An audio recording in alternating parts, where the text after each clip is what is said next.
Trade with Kamran Bhavani. क्या आप stock exchange में इन्वेस्ट करके पैसा कमाना चाहते हैं तो हमारे ग्रुप को ज्वाइन करें। हम आपको देंगे बर वक्त और बेहतरीन मशवरे। हमारे पास अकाउंट खोलने और ग्रुप ज्वाइन करने के लिए इन व्हाट्सएप नंबर पर राब्ता करें। कामरान मेमन भवानी 0345-826-4499। बिस्मिल्लाहिर्रहमानिर्रहीम। अस्सलाम वालेकुम मेंबर्स, में कामरान मेमन भवानी, आप देख रहे हैं यूट्यूब का चैनल सो क्लेम या ब्लेम नहीं है। आज के इस वीडियो में बात करेंगे कि शहबाज शरीफ साहब की एंट्री और मार्केट का पासा पलट गया, इसके ऊपर हम बात करेंगे। वीडियो को स्टार्ट करने से पहले एक अच्छी बात कि बेहतरीन वक्त के लिए बदतरीन वक्त को झेलना पड़ता है। जो बदतरीन वक्त में साबित कदम बेहतरीन वक्त उसके लिए अपने दरवाजे खोल देता है और कामयाबी उनके कदम चूमती है। देखिए, याद रखें कि इस वक्त अगर हम कहें तो स्टॉक मार्केट के अंदर एक यानी कि बदतरीन वक्त, यानी कि बदतरीन टाइम कह सकते हैं, वक्त तो नहीं कह सकते, क्योंकि थोड़ी देर के लिए हमने करेक्शन देखी मार्केट के अंदर। जैसे कि पिछले 3 दिनों से आप देख रहे होंगे कि मार्केट के अंदर एक बदतरीन नहीं कहेंगे लेकिन नेगेटिव कह सकते हैं कि नेगेटिव वे चल रहा है मार्केट के अंदर। मार्केट आपकी मुसलसल जो है वो एक वॉलेटाइल सेशन चल रहा है। मार्केट कभी 5000 पॉइंट ऊपर जाती है, कभी 5000 पॉइंट नीचे आ जाती है और मार्केट जो है वो बेसिकली वॉलेटाइल चल रही है।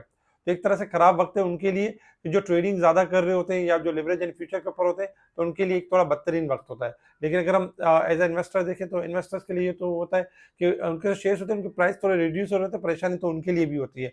लेकिन जो इस वक्त के अंदर साबित कदम रह जाते हैं तो वो फिर बेहतरीन वक्त देखते हैं। अब जैसे कि आप माजी में देख लें कि 40 और 60,000 की मार्केट थी, उस वक्त क्या था कि एक बदतरीन वक्त था मार्केट का। मार्केट एक रुकी हुई थी, मार्केट नहीं चलती थी, मार्केट परफॉर्म नहीं करती थी, नेगेटिव न्यूज हर तरफ होती थी, खबरें अच्छी नहीं होती थी, क्योंकि उस वक्त था ही वक्त बदतरीन। वक्त ऐसा था जिसमें शेयर्स बहुत ज्यादा डिस्काउंटेड थे। उस वक्त क्या था कि जो साबित कदम रहे, उन्होंने जब 1,18,000 का लेवल मार्केट का देखा तो उनके पोर्टफोलियो 200%, 300% बहुत ज्यादा बढ़ गए। बहुत सारे शेयर्स कोई 200% बढ़ा, कोई 300% बढ़ा, कोई 800% बढ़ा, इस तरह की बहुत सारी चीजें हुई। लेकिन किस चीज की वजह से कि साबित कदम रहे। तो आपने भी बिजनेस कर रहे हैं, आप स्टॉक मार्केट का साबित कदम रहे, कोशिश करें कि लेवरेज फ्यूचर इस तरह की जो चीजें होती हैं इनको अवॉइड करें, क्योंकि ये वॉलेटाइल भी बहुत ज्यादा करती हैं और ये यानी कि नेगेटिविटी बहुत ज्यादा होती है इनके अंदर। लेकिन जब आप डिलीवरी के ऊपर काम कर रहे होते हैं, यानी अपने ओन अमाउंट के ऊपर काम कर रहे होते हैं, तो प्रेशर जरूर आता है, लेकिन एक दूसरी फीलिंग ये आती है कि नहीं यार, मेरा असेट्स है ना, ठीक है, नीचे आ गया तो कोई बात नहीं, वापस भी तो रेट आ जाएंगे, कहीं जाते तो नहीं है। मार्केट 3 दिन गिरी है, 4 दिन गिरी है, पिछले 20 दिन बढ़ी भी तो है मार्केट, मुसलसल महीने से बढ़ भी तो रही है। अगर 4 दिन गिर गई तो क्या फिर दोबारा मेरी बारी नहीं आएगी? 100% आएगी। 4 दिन गिरने के बाद एडजस्टमेंट करने के बाद दोबारा बारी मिल जाएगी, कोई बात नहीं, मार्केट ऐसा होती है। लेकिन ओवरऑल हमेशा साबित कदम रहना चाहिए बुरे वक्त के अंदर, समझाने का मकसद ये है। वीलॉग को स्टार्ट करते हैं। देखिए, आज के दिन मार्केट के कल के वीलॉग के अंदर आपको बताया गया था और ऑडियो कॉल के ऊपर भी बताया गया था कि मार्केट ने शॉर्ट रिकवरी स्टार्ट की है 1,13,600 से। अभी इसको तेजी नहीं कहेंगे, और मार्केट की जो शॉर्ट रिकवरी है, जो वापसी का जो सफर था, जो कल का भी हेडलाइन थी, वो ये था कि वापसी का सफर कहां तक हो सकता है। तो उसके लिए लेवल बताया गया था कि 1,17,000 और 1,18,000 के करीब करीब, क्योंकि 1,17,000 अगर सस्टेन करेगी तो मार्केट पॉजिटिव ट्रेंड के ऊपर आएगी, लेकिन मार्केट फिर टारगेट अचीव करेगी 1,18,000 या 1,20,000। तो आज भी मार्केट ने पूरी कोशिश की कि 1,17,750 तक गई, लेकिन मार्केट लेवल सस्टेन नहीं कर सकी। सब 1,17,100 का लेवल मार्केट नहीं सस्टेन कर गई। और फिर हमने देखा कि मार्केट ने एक लेवल ब्रेक किया मार्केट के दौरान ही, जब शहबाज शरीफ साहब की एंट्री नहीं हुई थी और मार्केट ने लेवल ब्रेक कर दिया था। उसके बाद फिर हमने देखा कि मार्केट में शहबाज शरीफ साहब की पीएसएक्स में एंट्री भी थी, और उसके बाद फिर मार्केट में जैसे एंट्री ऑफ होती है उसके बाद मार्केट के अंदर एक प्रेशर जनरेट हुआ, क्योंकि एक सपोर्ट लेवल ब्रेक हो चुका था और दूसरा जो सपोर्ट लेवल था वो 1,15,500 का लेवल था। तो इस वजह से हमने देखा कि प्रेशर बहुत ज्यादा बढ़ा और 1,13,800 का लो बना के मार्केट क्लोज रही 1,14,148 की तरफ, 1904 पॉइंट माइनस के साथ। मार्केट ने जो करेक्शन मुकम्मल की थी, 5,000 पॉइंट गिर गई थी, तो मार्केट ने उसके अगेंस्ट में 4,100 पॉइंट की रिकवरी मुकम्मल की 1,17,750 तक। और फिर दोबारा मार्केट में हमने करेक्शन देखी, मार्केट को वही करेक्शन को कंटिन्यू होते हुए देखा और मार्केट लोअर साइड पे क्लोज रही। वॉल्यूम में देखें तो आज वॉल्यूम में इजाफा था, 1,098 मिलियन के वॉल्यूम्स रहे, जो कि कल से बहुत ज्यादा है। कल 786 मिलियन के वॉल्यूम्स थे, वॉल्यूम में भी इजाफा रहा। अगर हम top volume leader, top gainers, decliner देखें आपके सामने, अगर हम सेक्टर वाइज पोजीशन देखें तो investment bank 74 point, sugar, textile, leather, इनमें हमने पॉजिटिविटी देखी। नेगेटिव साइड पर देखें तो आज कमर्शियल बैंक सबसे ज्यादा नेगेटिव थे, क्योंकि 556 पॉइंट तो कमर्शियल बैंक के बनते थे। सेकंड नंबर पे oil and gas sector 405 point, और तीसरे नंबर पे देखें तो cement sector, technology, power generation, oil and gas, pharmaceutical, refineries वगैरह में भी हमने गिरावट देखी।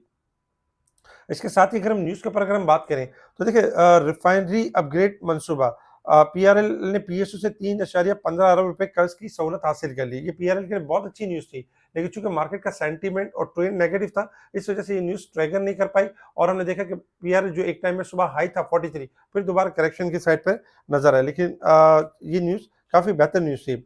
इसके अलावा कल ही आपको सपोर्ट्स लेवल भी दिए गए थे, काफी चीजें सपोर्ट लेवल से बाउंस बैक भी हुई, और फिर हमने गिरावट भी देखी। अच्छा, गवर्नमेंट के हवाले से अगर हम देखें तो government moves option to reduce power tariff by up to 10 per unit, 10 रुपए पर यूनिट कम किया, तो ये अच्छी बात है।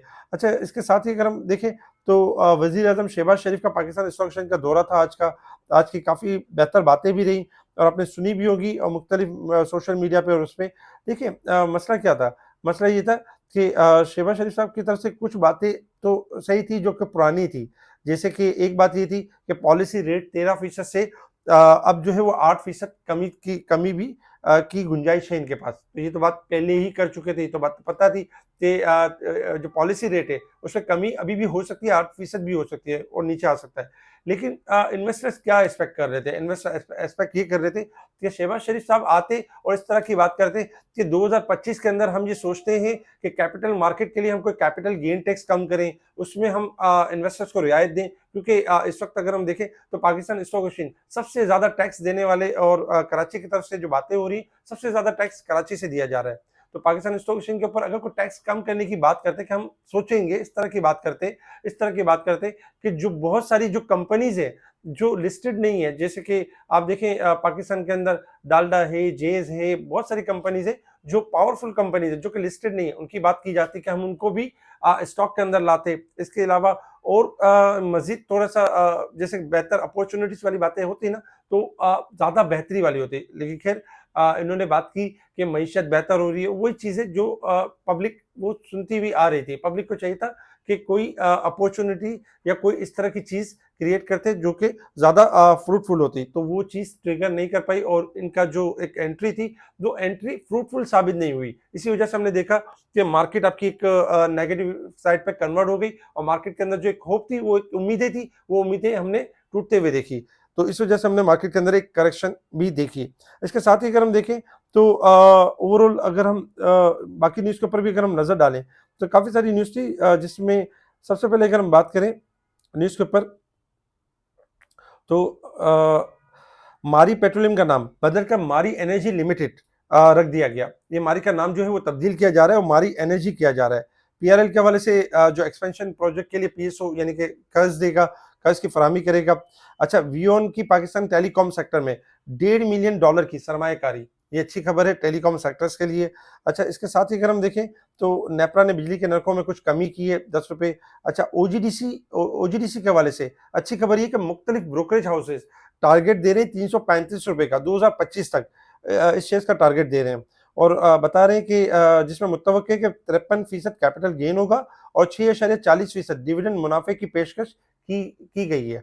तो इस तरह की जो चीजें आ रही है, और ओजीडीसी का जो टारगेट सेट किया जा रहा है 2025 के लिए मुख्तलिफ ब्रोकरेज हाउस की तरफ से 335 रुपए यानी सेट किया जा रहा है, और मल्टीपल के हिसाब से भी अगर हम देखें तो डिस्काउंटेड और जा सकता है। पाकिस्तान में सोने की फी तोला कीमत में 1000 रुपए का इजाफा हुआ है। डब्ल्यूटीएल पाकिस्तान में जीटीसी के new AI big data CEO की सहूलत फराहम करेगा। तो ये अच्छी खबर है डब्ल्यूटीएल की, जिसके ऊपर आज जम भी किया था डब्ल्यूटीएल ने। कराची का एलटीओ सबसे ज्यादा टैक्स देने वाला बन गया, 2.52 ट्रिलियन रुपए जमा। तो यही बात है कि जब इतने ज्यादा टैक्स है, इतनी ज्यादा चीजें हैं, तो कोई इंसेंटिव दिया जाता है स्टॉक मार्केट के लिए, कोई इंसेंटिव की बात की जाती, भले दिया नहीं जाता लेकिन जस्ट बात की जाती, तो वो क्या होता है कि स्टॉक मार्केट को ट्रिगर करता, स्टॉक मार्केट को मजीद एक बूस्ट मिलता, और स्टॉक मार्केट एक नए हाई की तरफ यानी कि मूव करती। तो खैर यानी कि जो एक एंट्री थी शहबाज शरीफ साहब की, वो इतनी ज्यादा फ्रूटफुल साबित नहीं हुई, और हमने मार्केट के अंदर कोई इतनी ज्यादा एप्रिसिएशन या इतनी ज्यादा कोई ऐसी चीज नहीं देखी जिसके अंदर काम होना चाहिए था। अच्छा, इसके अलावा अगर हम इंटरनेशनल लेवल्स के ऊपर देखें, तो इंटरनेशनल लेवल्स के ऊपर इस वक्त क्रूड ऑयल आपका ट्रेड कर रहा है $74.80 के पास ट्रेड कर रहा है। आपको याद होगा $75 की बात की गई थी जो कि पूरी हुई। इस वक्त क्रूड ऑयल में अगर हम देखें तो $76 एक रेजिस्टेंट लेवल है, ये ब्रेक करके सस्टेन करेगा तो ऊपर जाएगा, अदरवाइज क्रूड ऑयल 74 से लेकर 73.50 का लेवल दिखा सकता है। थोड़ा एहतियात बरतने की जरूरत है। इसी तरीके से हम गोल्ड सिल्वर की बात करें तो गोल्ड में 20 सेंट का इजाफा है, 2665 2670 से लेकर 2700 तक जा सकता है, और सिल्वर जो है 3070 चल रहा है, 31 से लेकर 32 तक यानी मूव कर सकता है अपसाइड की तरफ। डॉलर इंडेक्स में आज इजाफा है 75 सेंट का, किसी भी टाइम थोड़ी सी करेक्शन आ सकती है। अच्छा, अगर हम resistance level and support level की बात करें तो मार्केट ओवरसोल्ड है इस वक्त 2058 पॉइंट वीक और मंथ के हिसाब से, जबकि अगर हम साल के हिसाब से देखें जो मार्केट आपकी 27,000 पॉइंट ओवरबॉट थी, अब उसमें कमी आना शुरू हुई है और तकरीबन 23,445 पॉइंट ओवरबॉट रह गई, यानी कि 4-5 हज़ार पॉइंट की तकरीबन करेक्शन हुई है मार्केट के अंदर। उस हिसाब से मार्केट अगर हम वीक और मंथ के हिसाब से देखें तो डिस्काउंटेड है, जबकि साल के हिसाब से देखें तो पिछले साल के हिसाब से तो अब भी थोड़ी सी ओवरबॉट साइड पे परफॉर्म कर रही है। टेक्निकल चार्ट की तरफ आ जाते हैं कि मार्केट ने मूव किस तरीके से करना है। देखिए, टेक्निकल चार्ट के हिसाब से अगर हम देखें तो चार्ट डेली बेसिस पे आपके सामने शेयर किया जाता है और बताया जाता है। आप देख रहे होंगे कि 1,13,600 जब मार्केट ने आज से 2 दिन पहले यानी कि कल के दिन में मार्केट ने लो लेवल टेस्ट किया, तो वहां से मार्केट आपकी बाउंस बैक हुई थी और मार्केट ने 1,17,100 का लेवल यानी कि उससे ऊपर का लेवल देखा मार्केट ने। लेकिन 1,17,100 का लेवल जैसे ही ब्रेक किया, क्योंकि ये दूसरी तीसरी बार है मार्केट ने इस लेवल को सस्टेन नहीं किया और मार्केट ने इस लेवल को ब्रेक कर दिया। उसके बाद मार्केट का जो सपोर्ट बनती थी वो 1,15,500 की बनती थी और वो भी मार्केट ने ब्रेक किया, और फिर जो सपोर्ट बनती थी वो 1,14,000 के करीब करीब की बनती थी। मार्केट वहां आकर थोड़ा सा अपने आपको स्टेक कर गई और मार्केट में हमने फिर लास्ट में थोड़ी सी यानी रिकवरी देखी। कल के लिए हमारे पास क्या लेवल्स होंगे? देखिए, कल के लिए 2 लेवल्स हो सकते हैं। जिस तरह आज मार्केट के अंदर एक प्रेशर जनरेट हुआ और मार्केट के अंदर हमने देखा कि पैनिक सेलिंग नजर आई। हालांकि बहुत ज्यादा रेट के अंदर उन चीजों के अंदर रेट ज्यादा तोड़े जा रहे थे कि जो नहीं सुबह से यानी कि थोड़ा मजबूत परफॉर्म कर रहे थे, लेकिन फिर बाद में उनमें भी हमने देखे। लेकिन ऑयल एंड गैस सेक्टर्स में इतनी ज्यादा प्रेशर हमने देखा नहीं, थोड़ा सा प्रेशर नजर आया जरूर, लेकिन नॉर्मल प्रेशर नजर आया। रिफाइनरी में ज्यादा था, बाकी चीजों में ज्यादा था, बैंकिंग वगैरह में ज्यादा था। कल के दिन हमारे पास जो लेवल होगा वो यही होगा कि पिछला जो सपोर्ट है मार्केट का 1,13,600, यही हमारा स्टॉप लॉस है, सपोर्ट लेवल है। अगर ये ब्रेक हो जाता है तो मार्केट के पास जगह होगी कि मार्केट 1,11,500 का लेवल भी टेस्ट कर सकती है, क्योंकि जो नेक्स्ट सपोर्ट है वो 1,11,157 की है। अगर 1,14,000 के लेवल से बिलो ट्रेड करती है मार्केट, 1,13,600 को तोड़ देती है, तो मार्केट फिर 1,11,000 का लेवल टेस्ट कर सकती है। तो आपने पहले से यानी कि तैयार रहना है। कल के दिन में ये हो सकता है कि मार्केट के अंदर यानी कि पैनिक सेलिंग करें, प्रेशर में आपको लेकर आए कि स्टार्टिंग में जैसे 300-600 पॉइंट प्लस खुलती है तो उसमें कोशिश करें फिलहाल बाइंग ना करें, नई बाइंग ना करें, पहले थोड़ा सस्टेन करने दें मार्केट को, थोड़ा सा लेवल यानी मार्केट को यानी बनाने दें। इस लेवल के ऊपर मार्केट थोड़ा कंसोलिडेशन के फेज में रहती है, थोड़ा सा ग्राउंड बनाती है, तो फिर न्यू बाइंग स्टार्ट होगी। लेकिन फिलहाल जब तक मार्केट 1,13,000 यानी 1,14,000 को सस्टेन ना करे, 400 पॉइंट 600 पॉइंट गैप से खुलती है, तो कोशिश करें जो चीज आपके हायर पे बिक सकती हो तो उसमें प्रॉफिटिंग कर लें। जो लॉस में हो तो उसमें ये कर सकते थोड़ा सा छोड़ दिया फिर दोबारा डिप पे रीबाई कर लिया, इस तरह की सिचुएशन बनाई जा सकती है।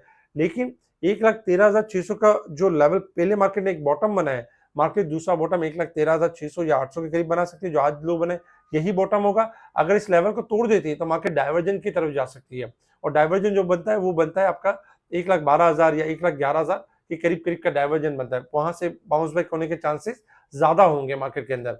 अब ऊपर के लिए अगर हम बात करें तो ऊपर का जो लेवल बनता है मार्केट का वो बनता है 1,15,000 का लेवल बनता है कि मार्केट 1,15,500 को सस्टेन या 1,15,000 का लेवल ब्रेक करके उसको सस्टेन करेगी तो मार्केट दोबारा तेजी के ट्रेंड स्टार्ट कर देगी और मार्केट रिबाउंड कर जाएगी। तो इस वक्त मार्केट में अगर हम देखें तो कल के दिन आपको ट्रैप किया जा सकता है, आपको जो है वो प्रेशर दिया जा सकता है, लेकिन आपको याद होगा कि ऐसे ट्रैप के लिए हमने आपको पहले से तैयार किया हुआ है, आपको बताया गया है कि ऐसे वक्तों पे आप लालची बन जाए।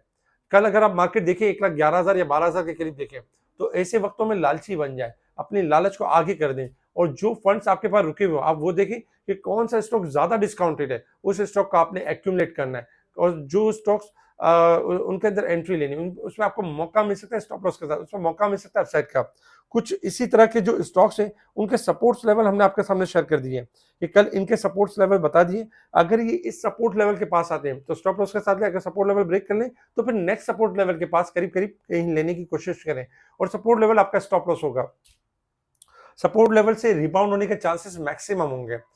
तो इंशाल्लाह ये बहुत सारे कुछ स्टॉक्स हमने शेयर कर दिए जिनके सपोर्ट्स लेवल आपके साथ शेयर कर दिए गए। इस तरह की और भी चीज़ें स्पेशल ग्रुप में टाइमली शेयर की जा रही है, तो बताया जा रहा था कौन सा स्टॉक बढ़ने वाला है, कब तेज़ी, कब मंदी है, कब मार्केट से एग्ज़िट और एंट्री करनी है। और भी बहुत सारे स्टॉक जब चल रहे होते हैं उनकी कॉल दी जा रही होती है। स्पेशल ग्रुप से जुड़ने के लिए आपने कॉन्टैक्ट करना है मुझसे व्हाट्सएप पर। अगर आपका कहीं पे भी अकाउंट है और आप समझते हैं कि आपको वहाँ पे सर्विस नहीं मिल रही, तो आप हमें कॉन्टैक्ट कर सकते हैं व्हाट्सएप पर। एक व्हाट्सएप पर आप कॉन्टैक्ट करेंगे, अकाउंट ओपन करेंगे और ईमेल के थ्रू आपके शेयर्स ट्रांसफर हो जाएँगे। किसी भी ब्रांच में आपका अकाउंट है, तो भी आप मुझसे कॉन्टैक्ट कर सकते हैं। इसके अलावा इस वीडियो को लाइक करें, सब्सक्राइब करें, आगे फॉरवर्ड ज़रूर करें। ठीक है जी, शुक्रिया। कामरान मेमन बावानी, अल्लाह हाफ़िज़।